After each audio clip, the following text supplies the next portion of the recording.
Hi friends, welcome to my channel. Today I am going to tell you how to test COVID-19 at home within 2 rupees. Now take a small glass of water and some coffee powder. Now prepare this coffee decoction with water and this coffee only.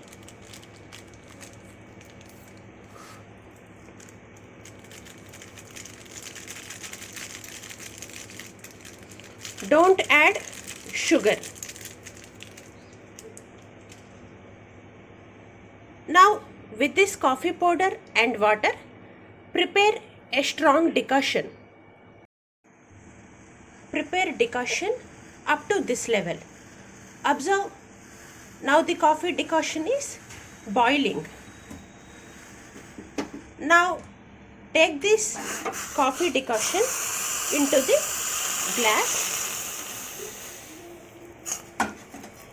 Generally, everyone of us know what is the smell of coffee decoction and what is the taste of coffee decoction.